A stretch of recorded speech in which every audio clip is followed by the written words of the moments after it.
This is Hashtag History episode 79. I'm Rachel. And I'm Leah. And it's already our last episode of the season before we are joined next week by some super special guests to help us close out our season 8 finale. Yes, we will be making the big reveal about next week's guest at the end of the episode. So make sure you stick around all the way through the end of the episode so you can hear who it is. And you'd want to stick around for the whole episode anyway, because this episode we are covering a wildly fascinating topic. Yeah, it really is. I'm crazy excited about this week. So this week we are discussing the murder of Gianni Versace, a world-renowned fashion designer that would go on to quite literally revolutionize the fashion industry. He was shot and killed on the steps of his mansion in Miami Beach when he was only 50 years old by what is known as a spree killer, Andrew Cunanan. In the spring and summer of 1997, Cunanan, who had never had a criminal record before, would go on a killing spree, killing 5 people over the course of only 3 months. But why would Versace be one of Cunanan's unfortunate targets, you might ask? Mm-hmm. Well, despite the fact that the Versace family has denied for nearly 25 years that there was any connection between Versace and Cunanan and that this was just, one of his random murders, there may actually be evidence that shows that the two had met before Versace's tragic death. Ooh. Dun, dun, dun. Dun, dun, dun. Yeah, that was good. We will be doing a deep dive into Versace, his overwhelming mark on the fashion world, Cunanan, and, well, I guess his unfortunately overwhelming mark on the world, and the murder of Gianni Versace that would leave an overwhelming mark on the entire world this week on Hashtag History. But first, a cocktail. It's a cocktail time. I'm Rachel. And I'm Leah. And this is Hashtag History, the podcast for both history nerds and history haters alike, where we dive into history's greatest stories of controversy, conspiracy, and corruption.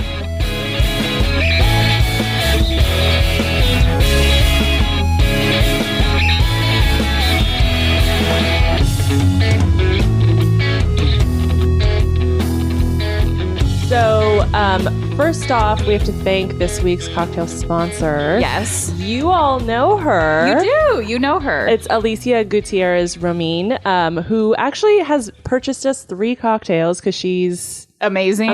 She's amazing. Yeah, you all might know her from our episode. It was our last season finale guest, right? Mm-hmm. She talked about criminal abortions throughout California history, and we got so much feedback on that episode. People really loved her and all the information that she had to bring. So we know her, we love her, and so do you guys. Yeah. Yeah. So thanks, Alicia. Thank you so much. Okay, so this is very, just like it always is for me, a very literal cocktail for us. Mm-hmm. This one is just the Versace cocktail. Perfect. So it contains, I said to Rachel as I was making it, I'm measuring with my heart. Yeah, and she did. She did. So I mean, I have like serving sizes here, but I think it's for like a pitcher of this stuff. So it says like 0.5 serving orange. Okay. Don't know what that is. 8 ounces of vodka. We have 8 ounces of vodka in this? No, I just kidding. did like a shot. Or I guess 2 ounces in each of ours. Okay. And then a can of peach nectar. Yum. Oh my God. Yeah. And then you like blend it all together, blend with ice. So it gets kind of like frothy and icy and yeah. It looks incredible. You started off by making us kind of a smaller one and instantly changed your mind that we must have larger glasses. Yeah, as soon as I poured it split it into our 2 glasses. I was like, well, no. That's certainly not enough. That's ridiculous.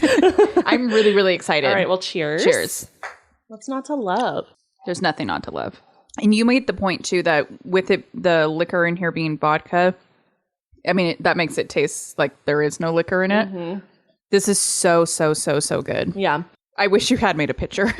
I mean, I still have the peach nectar or whatever it is. Yeah, peach nectar. Oh, this is amazing.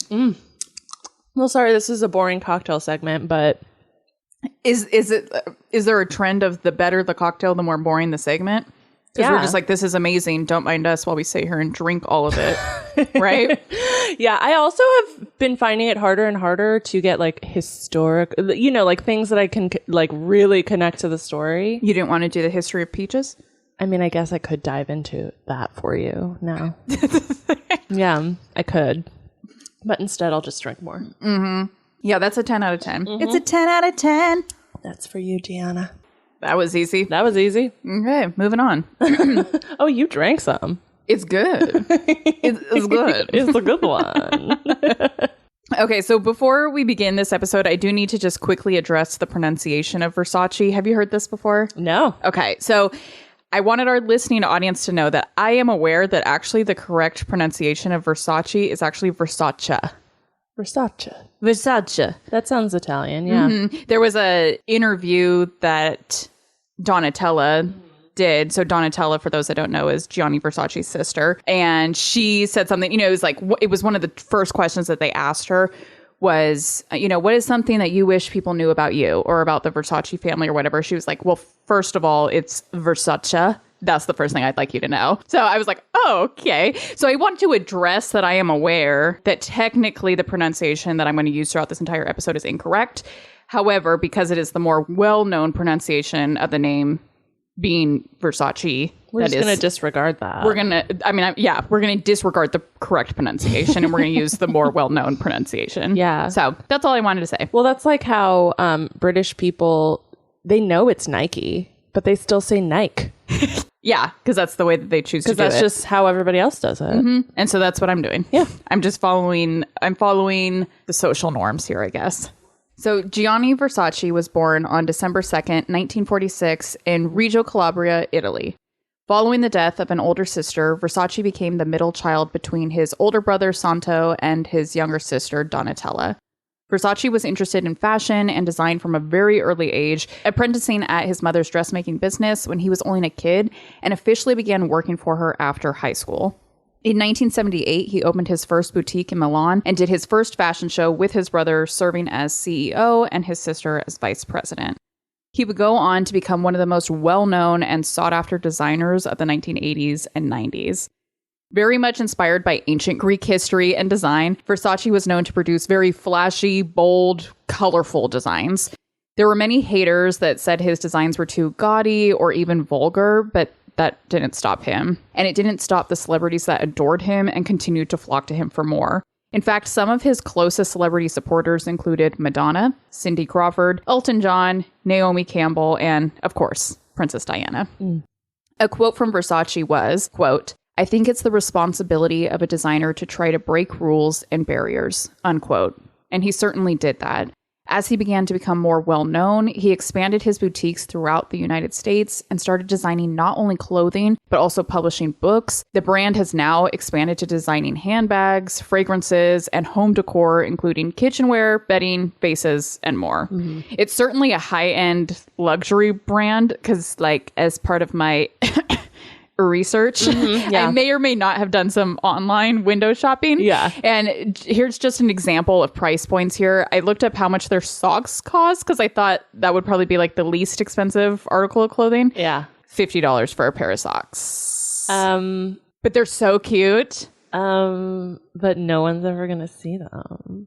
I mean, if you had a pair of Versace socks, that's all you wear. Correct? Well, yeah. You birthday suit with the socks. Birthday suits and socks. Okay. You don't want to draw attention. Well, I say you don't want to draw attention away from the socks, but you'd be drawing a lot of attention away from the socks. Yeah. Anyway, they were really super cute. They had the Grecian look. I'm sure that they are the coziest socks one could ever own. So, sponsor the podcast. Yeah. Versace. Please. Versace. Please. Donatella. Versace was in a relationship with partner Antonio D'Amico that lasted 15 years, only ending because of Versace's death. The two met back in Milan, where they lived together for 6 years before moving together to Miami in 1992. Versace was openly gay and never hid his relationship, but placing this all in the time period of the late 80s, early 90s, the media, by and large, was not comfortable with an openly gay man. So the reason why D'Amico and his relationship with Versace wasn't widely reported on during Versace's life was not because Versace hid this part of his life, but because the media did. They basically brushed over the fact that he was in this long-term relationship with this guy that was at nearly every single event with him. Some media outlets even went so far as to airbrush D'Amico out of photographs. That's crazy, right? That's crazy. And something that you and I had talked about just before we started recording was that you and I have both watched the 2018 FX series Assassination of Gianni Versace, which is so good. So good. It's so good. We had touched, on the fact that we both have watched that. And so then, there was like this scene in the show where Versace was doing an interview where he was like coming out in that interview. I don't know if you remember that, but they did like a kind of an interview like, this is my partner. Yeah. And it was like a really big Ricky deal. Martin. Here's my partner. Here's my partner, Ricky Martin. It was a really big deal in the show. Yeah. That was a dramatization. Like, that part was not true. Versace always lived his adult life as like an outwardly gay man with a longtime partner. Yeah. So it was the media that actually kind of airbrushed, literally and figuratively, that part of his life out. Which is just so funny and counter to what I feel like would be happening today. Mm-hmm. Like if someone was like going to events with, someone of the same sex, the media would be like, are you gay? And they'd be like, no, this is my cousin, George.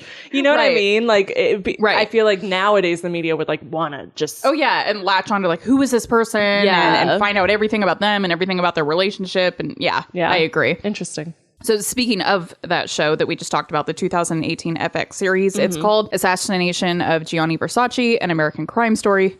Again, it's so good. So good. It's so good. In that show, it does allude to Versace and D'Amico having an open relationship. Obviously, always still totally committed to one another, but there are a few scenes in the show where Versace is seen sleeping with other people. I dug and dug and dug in my research to find supporting evidence for that, and I was unable to find anything. If anyone listening to this episode has more information about that outside of the dramatization of that show, please message us because I would love to learn more. I just couldn't find anything. Yeah. Either way, they were in an extremely committed relationship with one another. They were besties, and Versace had written in his will that D'Amico would get a significant portion of his money and properties upon his death. Too bad Versace's family hated D'Amico and would later reverse that. But we'll get into that later. One final note on the personal side of things for Versace. In 1993, Versace was diagnosed with inner ear cancer. We know that in the years leading up to his murder, he actually shied away from the public and lived more of a recluse life, allowing his family to essentially take over the business. According to his sister Donatella, his withdrawal from the public was due to his cancer. She says his ear had grown noticeably large and was very painful, and that he was embarrassed in public, not only because of the look of it, but because he oftentimes struggled to hear what other people were saying. Oh my gosh. I know, that's so miserable. I cannot imagine having your ear just feel pain. Like, I mean, when I just have, a plugged ear, I feel like I'm going to die. I would say, we were just talking about this recently, that one of the worst things about, when you get like a cold, if your ears kind of plug up, that always to me is like the worst part. I'd rather have the runny nose, the sore throat. Yeah. I hate the ear plugging. There has also long been speculation that Versace was HIV positive. The lead investigator on his murder case says that he did test positive in his autopsy, but his family has continued to deny these claims. Versace truly did change the fashion industry. It was because of Versace that we now have this mesh or like association of celebrities and fashion now. That wasn't a thing before him. As Anna Wintour once told the New York Times, quote, Versace was the first to realize the value of celebrity in the front row and the value of the supermodel and put fashion on an international media platform, unquote. It's just like, what is fashion if not like a celebrity thing? I completely agree with that. That's huge because prior to Versace, the celebrity world and the fashion world were two very separate entities. And like you just said, I think because we grew up in the 90s and 2000s, we don't know fashion separate from celebrities. We know fashion because of celebrities. Yes. And I mean, that's exactly it. If I know a designer brand, it's because Sandra Bullock was on the red carpet saying, oh, I'm wearing the blah, blah, blah gown tonight. Or sitting in the front row at New York Fashion Week, and I read about it somewhere. You know what I mean? Oh, yeah, and that's why we even know, I'm trying to think of some supermodels, but even knowing some supermodels, there's celebrities now because they model clothing, like fashion designs. Oh, what's her name? Cara Delevingne? I don't know how to say any other names. I know exactly who you're talking about. Yeah, now she's a movie star because she became a superstar fashion model. And all of that ties back to Versace. Yeah, it's crazy. Isn't that wild? Okay, so now that we've discussed Gianni Versace at length, we must now look at his killer, Andrew Cunanan. So first, we'll start with a picture. Mm-hmm. Oh, well, in this picture... I mean, of course I had to pick that picture. Sorry. I picked a picture. I am not trying to romanticize this guy because he's a psycho. Yeah. But I thought that this picture encompassed him very well and like who he was in personality. Yeah. So he's a good looking guy.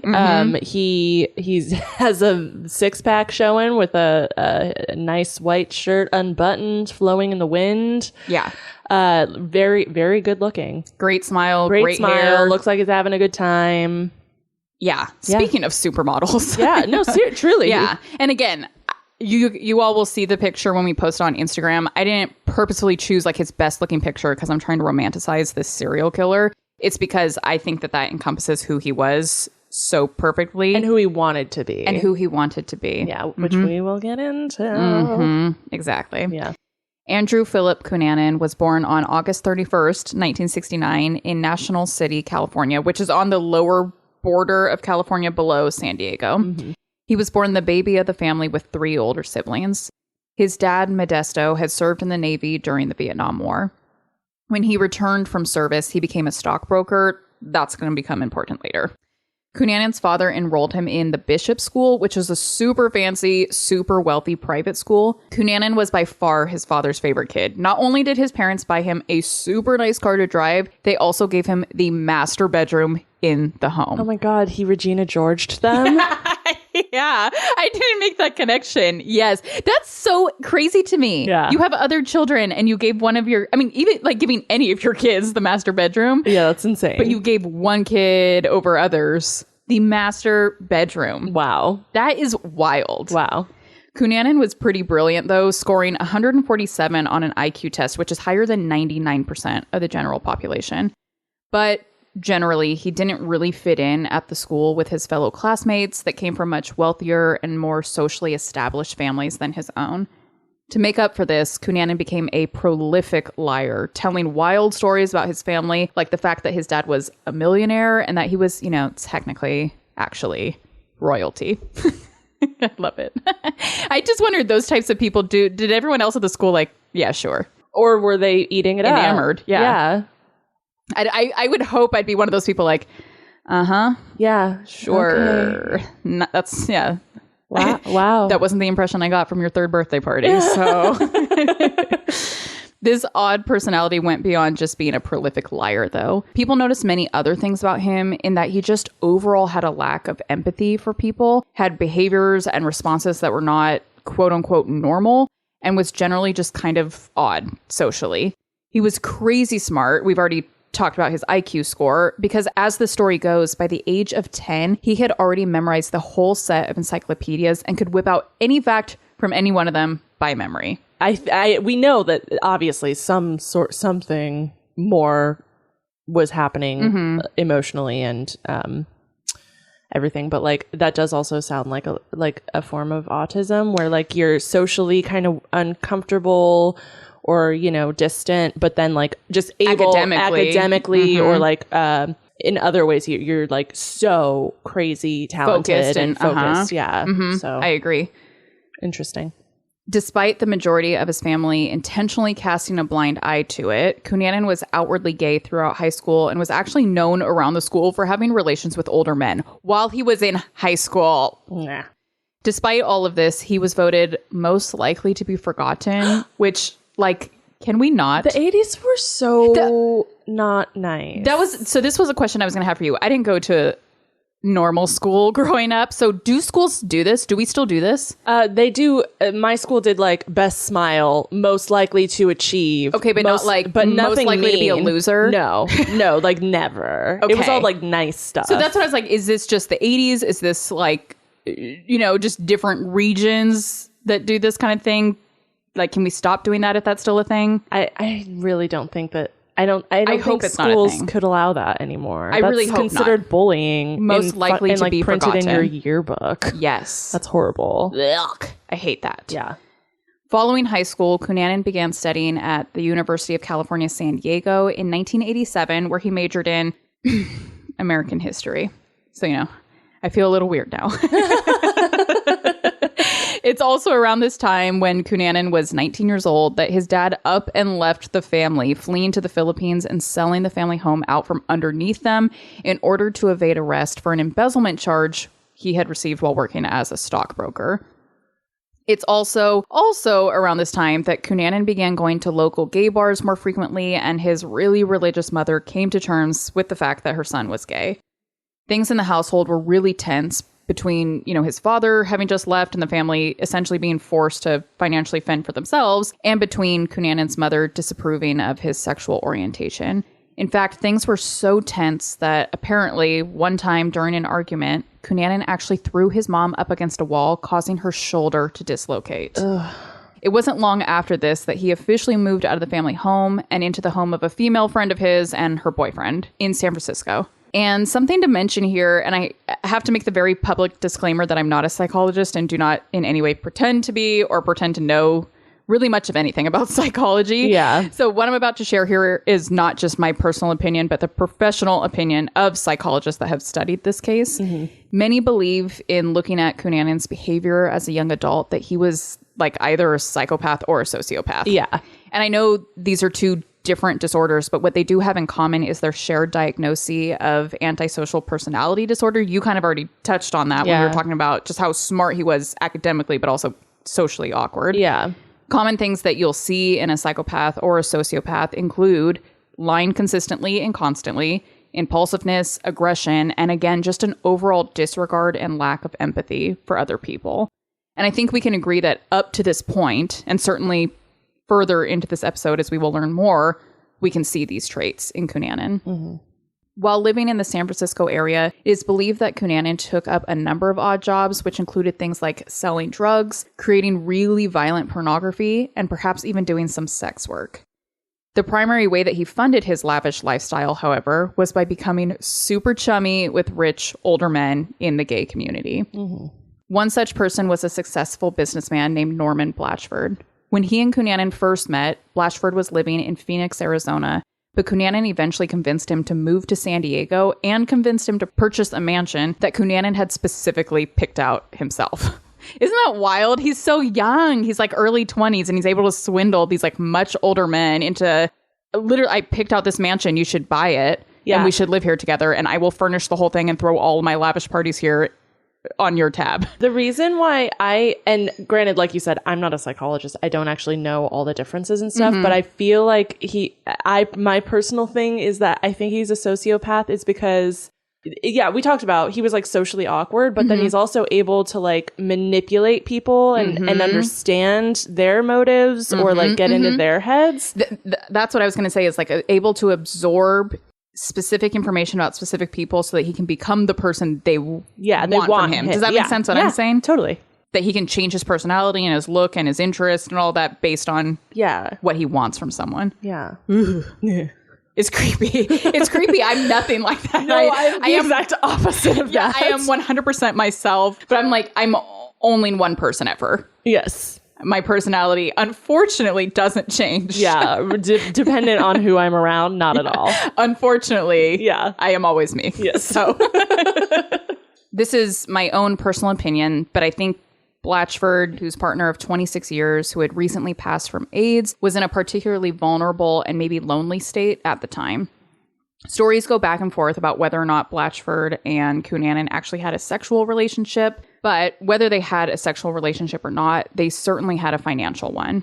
Blatchford gave Cunanan a monthly allowance of over $2,000, bought him a fancy car, and took him on expensive vacations. You can't convince me they didn't have a sexual relationship. Oh, I think they absolutely did. Like, what else would motivate a guy to give a random dude that like that type of... Yeah, and you watched the show, and I think, so the series obviously... It like starts with this, I feel like. It does. Yeah. And the series obviously is not 100% correct, but I think they did a pretty good job. And even in that show, it's like kind of vague about whether they did or didn't. Like you assume, it's implied. Yeah. But Cunanan always said like, oh no, we didn't. And then even still like Blatchford was in that show was very invested in Cunanan's education. Like if I'm going to fund your lifestyle, I'd like some of that money to be going towards you going to school. And so even the show makes it seem implied that there was a sexual relationship, but it was never explicit. Yeah. And almost more of this really creepy father-son, like, I care about you. Sorry, if you could see our faces right now, we're just looking at each other with bewilderment. Bewilderment. I know.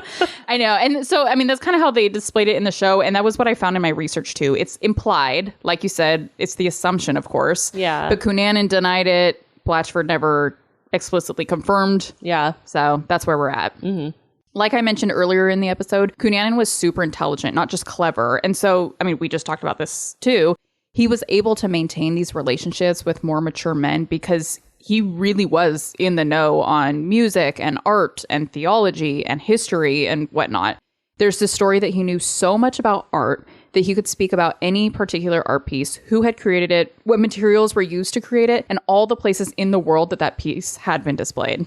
That's wild. Wild. He's super smart. So then, when you look at these relationships, I say this all the time, age gap relationships, when someone is like there's a significant age gap, like 30, 40 years or something like that. I just always wonder, what is there to talk about? Yeah. You know what I mean? And he was able to. He was 100% able to. Yeah. He was into the same sorts of things that these older men were. Yeah. He was super intelligent. Yeah. Eventually, Blatchford and Cunanan would break up in 1996. Besides the financial strains in the relationship, there may have also been some jealousy and distrust. Just a year prior, Cunanan had met an architect in a San Francisco bar named David Madsen.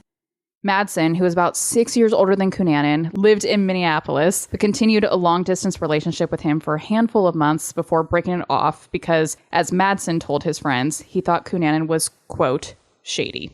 This was exceptionally heartbreaking for Cunanan, who referred to Madsen as the, quote, love of my life, unquote, and continued to hang Madsen's pictures on his fridge even after the breakup. Ew. For Blatchford, he was under the impression that all these solo trips that Cunanan was taking while the two of them were together was to visit an ex-wife and a kid that Cunanan had fabricated. Oh my gosh. Mm-hmm. But Blatchford would later find out, of course, that Cunanan was actually visiting Madsen all those times. Oh my gosh. That's a wild story to tell, right? Like, oh, my ex-wife and my kid. Yeah. Gotta take another trip. Yeah, sorry. But no, you're just heading to see your other boyfriend. Oh my gosh. And thus, this breakup occurred between the two of them. Who exactly did the breaking up is not known for certain, but we do know that this breakup would change everything for Cunanan. By the following year, he was drinking and using drugs excessively. He had just lost his primary source of income. The love of his life wanted nothing to do with him, and he was also in the midst of losing a close friendship with a friend of his named Jeffrey Trail. Cunanan and Trail had met years before and were close enough that Cunanan considered Trail a, quote, brother. But they had their own recent falling out when Trail became sick of all of Cunanan's lies and antics. Trail ended up moving to Minneapolis for a job, which was also where, if you'll recall, Madsen resided. Mm-hmm. In April of 1997, Cunanan decided to take a trip to Minneapolis to visit Trail and Madsen. Before leaving, he told friends in San Diego that he needed to, quote, settle some business, unquote, with Trail, which sounds creepy. I think it could have meant as simply as like, we're on the rocks, things aren't great. Or it could mean I'm going to go murder him. Spoiler. Spoiler alert. Sorry. Yeah. Yeah, exactly. Like now in hindsight, we know it meant I'm going to go kill this guy. Like if I said to you, I have to go take care of some business with this person. I wouldn't want to be the person. Yeah. I mean, that was kind of scary how you said it. Yeah. Yeah. But I wouldn't think you were going to kill them. What I mean is like you were going to verbally assault them. Yeah. Like verbally. Yeah. I mean, just like, yeah. You know what I mean? I don't think you're killing anyone. I just like, oh God, I wouldn't want to be on that side of things. Yeah. But not because I think you're about to kill someone. Got it. Okay. I would never think that. But you would think something bad is about to happen. Yeah. I think you need to settle some business for someone else. Yes. If you need to settle some business with someone, like, ooh, wouldn't want to be that guy. You know? Trail, on the other hand, was quoted as telling his sister that he was not looking forward at all to Cunanan coming to visit and that he never wanted to see him again. It kind of sounds like both of these friends, Madsen and Trail, were just placating Cunanan. Mm-hmm. Like, they were just being nice, but totally wanted to get rid of the guy. When he made it to Minneapolis, Madsen picked him up from the airport and they went to dinner with some of Madsen's friends. The friends say that it was obvious during that dinner that Madsen was uncomfortable the whole evening. And this is my speculation again. It's not something I read. It's just something I'm thinking. But if you actually want to spend time with a friend that flew out to visit you, you don't normally take them out to dinner with a bunch of your friends, right? Like if you and I didn't live close to each other, you're coming to visit and I'm like, cool, let's go hang out with, I don't know how many friends they hung out with, but even if it's like more than 2 to 3 friends that you don't know. Yeah.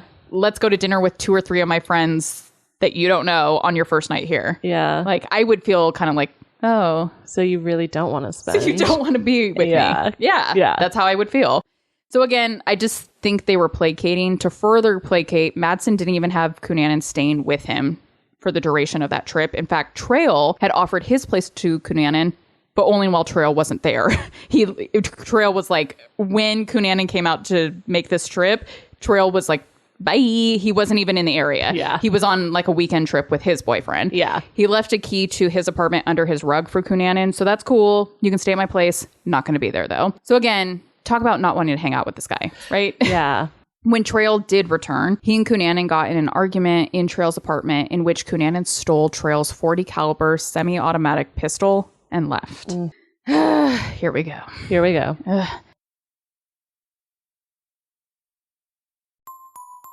Hey everyone, I'm Kelly. And I'm Emily, and we're from Whining About Herstory. Ever notice how women seem to be missed, forgotten, or maybe even purposely left out of history books? We did, so we decided to take the his out of history and make it herstory. Each episode, we discuss the lives and general awesomeness of these historical Wonder Women, all while having a glass of wine. Or maybe a bottle. Come join us on all of your favorite podcast platforms at WAH Pod on Instagram, WAH_pod on Twitter, and at whiningaboutherstory.com. Remember, that's no H or E in whining. See you soon. soon. Cheers! On April 27th, 1997, Trail went to Madsen's apartment to see Cunanan. We don't know for sure why he went over. He may have been coming over because it appears as though Cunanan gave him a call and said, hey, come on by David's place. But perhaps also it was that, he had discovered that Cunanan had stolen his gun and he's going to go retrieve it. Yeah. Either way, when he got to Madsen's apartment, Cunanan beat Trail to death with a hammer and then rolled him up in a carpet. Trail's watch stopped at 9:55 p.m., which authorities believe marked his time of death. The following week, why would your watch stop? I don't know. When you die? I don't know. Like, did it get? I'm assuming it got like hit with the hammer or something. Okay. You don't know that your Fitbit stops when you die? Well, it's we do not detect a heartbeat. Let's shut off. That makes sense because it's a Fitbit. I was even being sarcastic because like mine, I allow mine to die so often. My Fitbit, or like I'm not wearing it or something. If every time I took it off to take a shower, it was like Rachel has died because I don't sense her heartbeat. Yeah, I'm assuming it got the hit hammer or something. Yeah, it was damaged in one way or another. Okay. The following week, when Madsen failed to show up to work for 2 days in a row, his coworkers went to his apartment and had the superintendent open the door so that they could search for him. Madsen wasn't there. But we, of course, already know what they did find there was Trail's bloodied and lifeless body rolled up in a rug. Madsen actually became suspect number 1 for Trail's murder. The body was found in his apartment, and he had, gone missing, right? Yeah.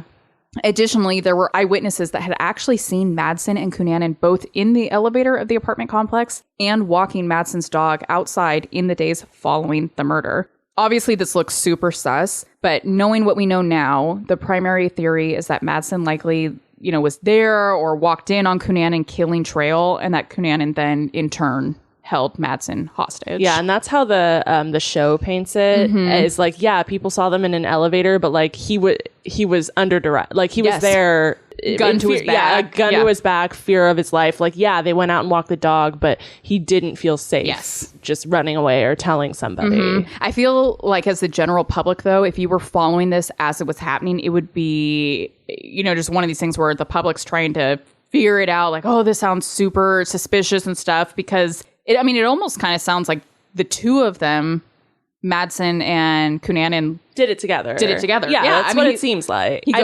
That's what it publicly at the time probably seems like. He goes missing. He was seen walking around with Cunanan casually in the days following. Yep. But here's the next part. Why we can assume that was not the case is because just a few days later, on May 2nd, Madsen's body was then found along the shore of Rush Lake in Minnesota with gunshot wounds to his head and back from the same .40 caliber Cunanan had stolen from Trail. Cunanan then took off towards Chicago. And his next murder is one of real mystery. On May 4th, 1997, a 72-year-old real estate tycoon named Lee Miglin was found dead in his garage. And his murder had been absolutely brutal. He'd been stabbed nearly 24 times with a screwdriver, was bound with duct tape, even like all over his face, and his throat had been slit. Yeah. It was also discovered that Miglin's green Lexus was missing. Now, here's why the murder is so mysterious. It is entirely possible that it was an impulse murder, that Cunanan was driving by, he saw Miglin in his garage with his car, and he decided to kill him on a whim and steal the car. Totally possible. We do know that he left Madsen's red Jeep that he'd been driving. He left it on Miglin Street, and that he did, in fact, take the stolen green Lexus, right? But it's interesting that there were no signs of forced entry. In fact, we know that Cunanan spent a significant amount of time inside the Miglin house, whether it be before or after the murder, because it was discovered that he had been in Miglin's bed, that he had left a half-eaten ham sandwich in the kitchen, and that he had shaven and left stubble from his facial hair in the bathroom sink. Like, who does that unless you know you're not going to get caught? Yeah. So in the 2018 assassination of Gianni Versace TV series that we keep talking about, they heavily implied that Miglin was privately gay and that he engaged in a romantic relationship with Cunanan in the past, that Cunanan knew that Miglin was going to be alone that weekend as his wife was out of town, and that they were going to have a sexual encounter before Cunanan killed him and took off with his car. Yeah. It isn't far-fetched to think that Cunanan would target Miglin. That had been his MO for a long time, was to engage in fiscally beneficial relationships with older, wealthy men. But the Miglin family has repeatedly denied these connections, and I, likewise, was unable to find any evidence to prove as such in all of my research. Even less is known about Cunanan's fourth murder. Miglin's Lexus was soups fancy and actually had a phone in it that authorities were able to track. Oh. Super cool. So cool. Late 90s technology. Oh my gosh. Cunanan was smart, though. He knew this, and he therefore knew he had to ditch this vehicle ASAP. On May 9th, Cunanan shot and killed a cemetery care worker named William Reese and stole his red Chevrolet pickup truck. Little more is known about this murder because it appears to be Cunanan's only murder that did not have ulterior motives outside of simply stealing the truck. Cunanan took this truck and drove to Miami Beach, Florida, where he began staying at the Normandy Plaza Hotel, always paying each night's stay in cash. He would stay at this hotel for some 2 months and would become involved in the Miami gay scene, frequently visiting gay bars and clubs there. And it was while Cunanan was here that he was officially placed on the FBI's most wanted list.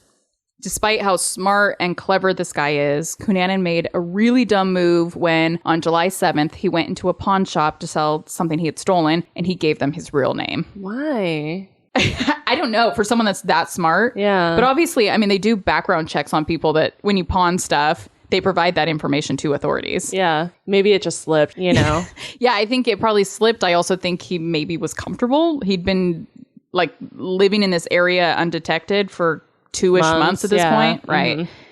So now authorities, they officially knew where he was. And I think that he caught on to this because the following week he checked out of that hotel for the last time. Mm-hmm. And now, 40-something minutes into this episode, we have finally reached the topic for which this episode is titled. Yeah.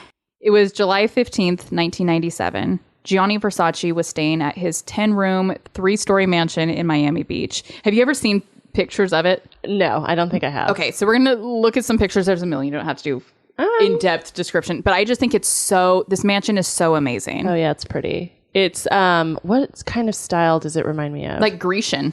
Well, yeah. This one, not so much. This, like New Orleans almost, yeah, New right? Orleans. Yeah, very much the facade of it. Mm-hmm. And then there's like a Grecian-looking pool with like, really... I mean, that is just stunning. Tropical looking.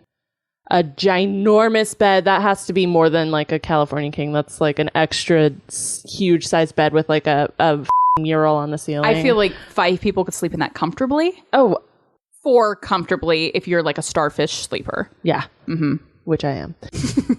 There's another one of the pool. It's just beautiful. Oh my gosh. Lush, tropical. It looks like this is the roof of it. Mm-hmm. There's like a catwalk around the roof.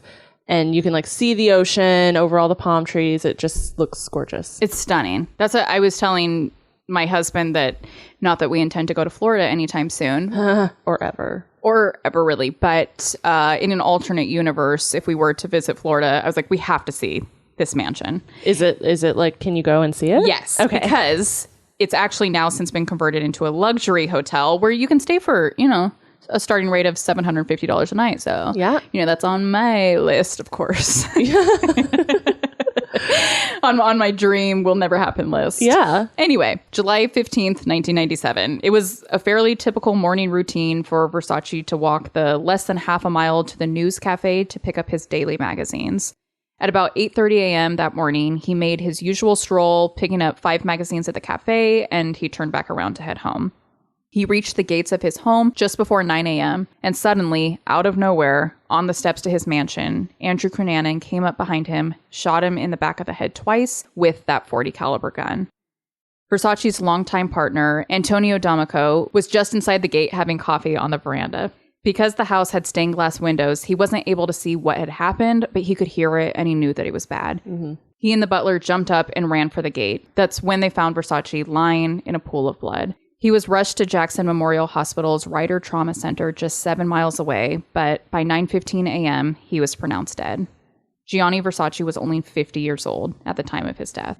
News of his murder spread like wildfire. People crowded the mansion to see the blood-stained steps. We actually have a picture of that here, too.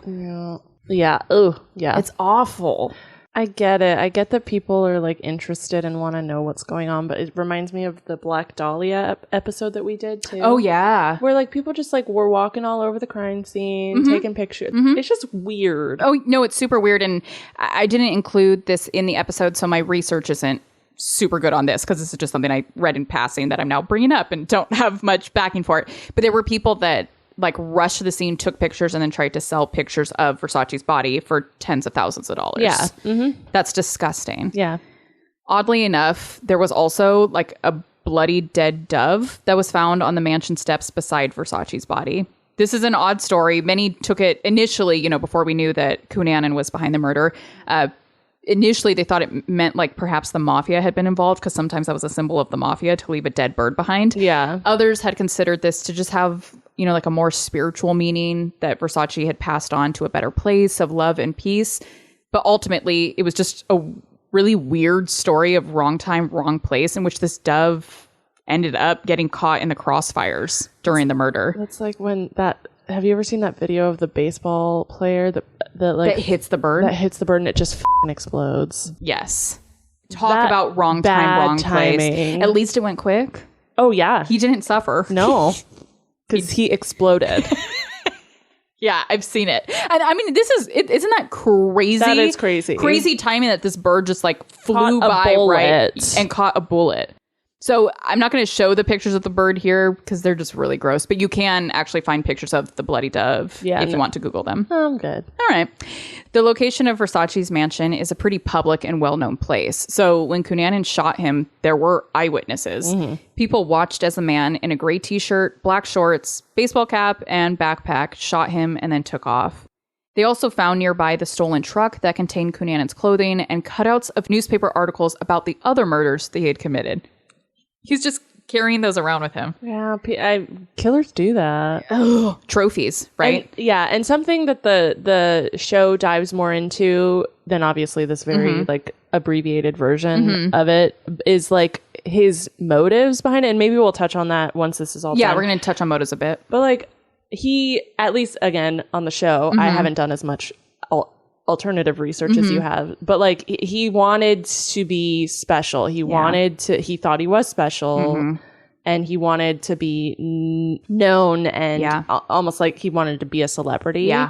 And so I could see how like, oh, this is the only recognition he's gotten. Right. In his life is this, oh, look at these things that I've done is making the news. Which is so awful. But I mean that he took pride out of seeing his handiwork, I guess, is the really morbid way I'm going to reference it in the newspaper. Every one of these people that was murdered, Jeffrey Trail, David Madsen, Lee Miglin, William Reese, and Gianni Versace, every single one of their lives matter. Every single one of their deaths is tragic. But of course, it was the murder of Gianni Versace that captured international attention and that got the FBI working in overdrive. God, this reminds me so much of the what's happening right now. What's her name? Gabby Petito. Gabby Petito. Yeah, I mean, we could talk about that too, where like her life matters. And it's good that so many people were paying attention, are still paying attention. I mean, it shows that your everyday person can help like solve crimes. Yeah. But it also highlights how much a pretty white woman, social media, yes, exactly, someone that's on social media versus the hundreds of indigenous women that have gone missing from the exact same location where she did over the course of the last 10 years that have never once been highlighted. Yeah.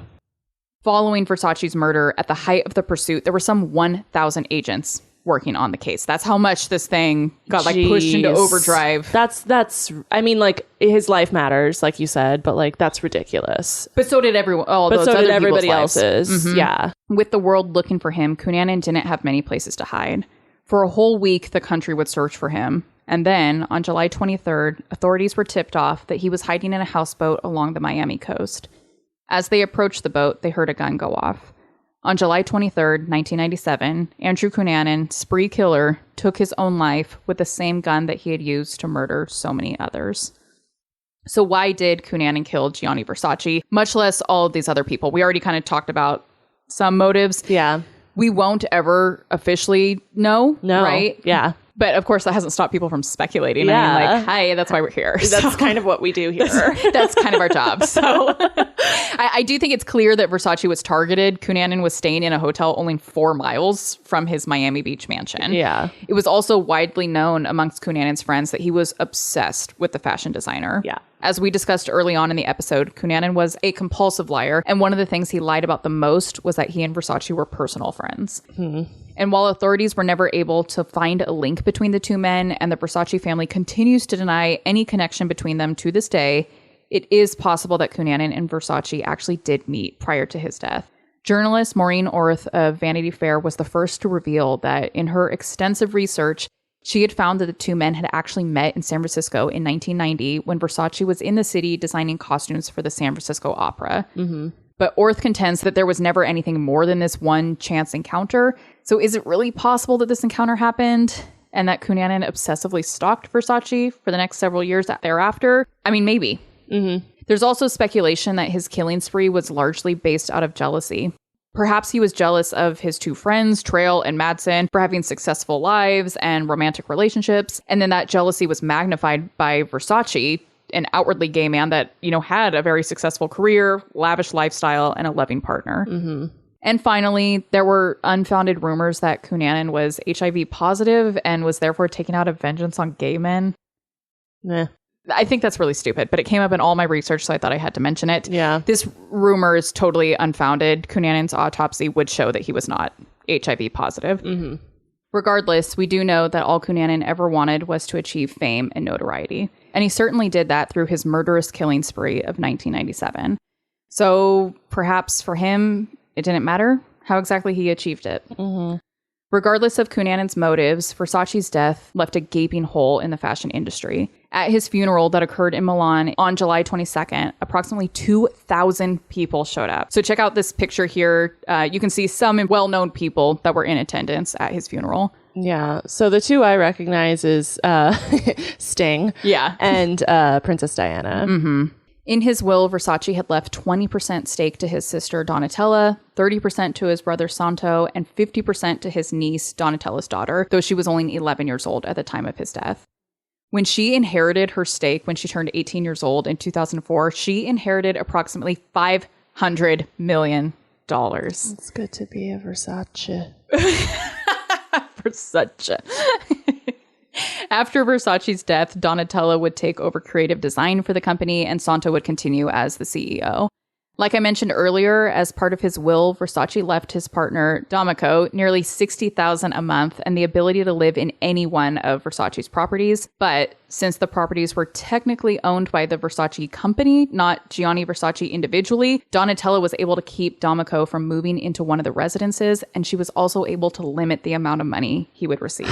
I don't like that at all. That's shitty. That's shitty. And in the show, so I read some interviews with Donatella because people have asked her, like, how has your relationship with your brother's partner changed since your brother's death? Yeah. And she has said, like, it didn't change at all because I didn't really talk to him before, and now I obviously don't really talk to him. They just didn't like him. And in the show, in the series, there was a reason. Didn't they like think he was cheating or something like that? They just implied that he was kind of more of a money hungry type person. He was just there for the fame and the money. He was there for like how long did you say? 15 years. 15 years. Yes.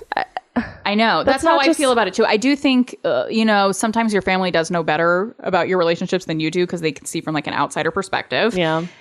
But at the same time, like Versace chose to keep that person in his life for 15 years. He mattered to him. Yeah. He was his partner. He was his best friend. And then they totally cut him out in every way that they could following Versace's death. That's horrible. Yeah. In 2018, the Versace brand was bought by Michael Kors for $2.1 billion, but Donatella continues to be involved in the business. Oh. To end this episode on an odd, eerie note, I had to mention that in 2021, so this year, the day before the 24th anniversary of Versace's assassination, 2 men were found dead of an apparent double suicide or murder-suicide inside the Miami Beach mansion.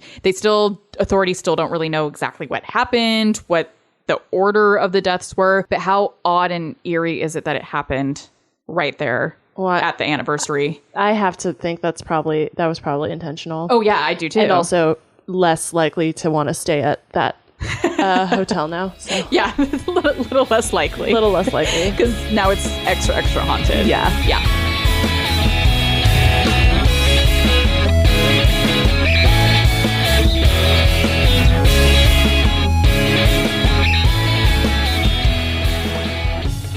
Thank you all so much for listening to this episode of Hashtag History. We will share the pictures that we discussed on the episode to our Instagram, and all sources used to put together the episode can be found on our website, which is at hashtaghistory-pod.com. Subscribe to us on whatever podcast platform you use, share about us with your family and friends, and then give us a rate and review.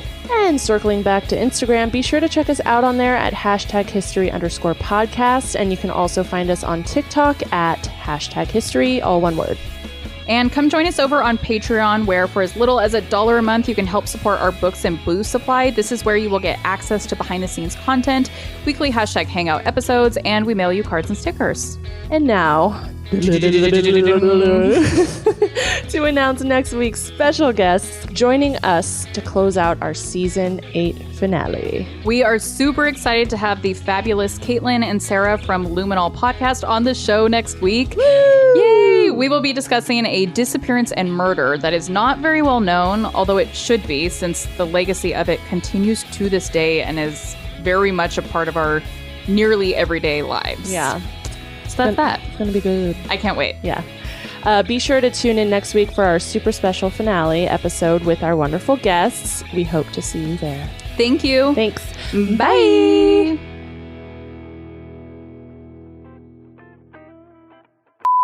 This is Hashtag History episode 78. I'm Rachel. Nope. 79. It literally said, okay. Firth. The first. He was born on 31st. That's like how Ed Sheeran, in that one song says 31st Street or something like that. What does he say? I don't know. Oh my God. I thought I knew all this stuff. Photograph. That's the song. And it's... Wait. On 30. No, not 31st. 6th Street. Wait. He says... Down on 6th Street? Yeah, he doesn't say I'll have to 6th. 6th. He says 6th. And listen to it. It's going to drive you insane. I will listen to it on the way home. Okay. Why do I have to pause before I say it? That's fine. There's one more syllable in it that I think you're... Minneapolis. Yeah. Minneapolis. I think I only say it like 2 more times. That's good. Yeah, because he's about to do damage and then just leave. So. Right. We're not there long. Where he began staying at the Normandy.